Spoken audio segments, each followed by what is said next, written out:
कोकाटे आहे. आज मी तुम्हाला परीट मॅडम व गौरी मॅडम बद्दल माझे मनोगत व्यक्त करणार आहे.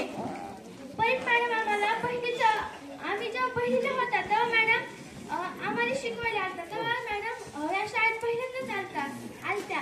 मग मॅडम आम्हाला खूप छान शिकवलं. पहिली ते चौथीपर्यंत मॅडमनं आम्हाला आमच्यावर खूप माया लावली, खूप छान शिकवलं. मग पाचवी मॅडमच्या काही कारणांमुळे नंतर आम्हाला शेख सर आले. मग जेव्हा परीट मॅडमशी आमचा सहवास जुळला होता आणि मग नंतर आम्हाला खूप वाईट वाटायला पाचवीत परीट मॅडम आम्हाला शिकवायला नव्हत्या म्हणून. आणि मग नंतर पाचवीत ना आम्ही स्कॉलरशिपला बसलो होतो आणि मग इंग्लिशचा विषय हातावर मॅडमकडे होता.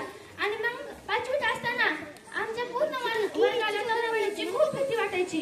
उत्तर जरी सांगायचं असलं प्रश्नाचं तरी खूप भीती वाटायची. आणि मग नंतर सहावीत गेल्यावर मॅडम आम्हाला इतकी आवडायच्या.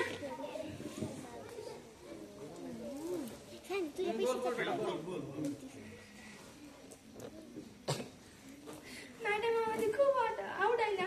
असं वाटलं की मॅडमच आमची आई आहे.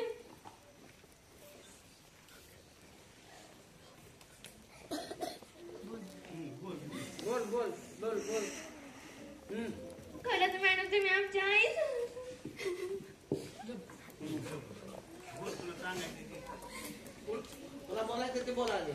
सहलीतही मॅडम ना आम्हाला आमची आई सारखीच काळजी घेतली होती.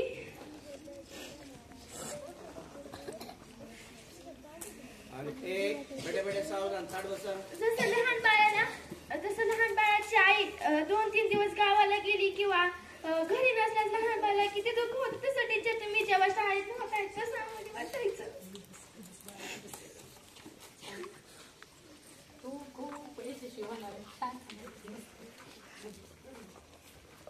अगं तुझ्या तरी खूप इच्छा होती पण तुम्ही लय रडतात म्हणून परत आले नाही ग. खूप खरंच असं तुम्ही यशस्वी झाल्यावर मला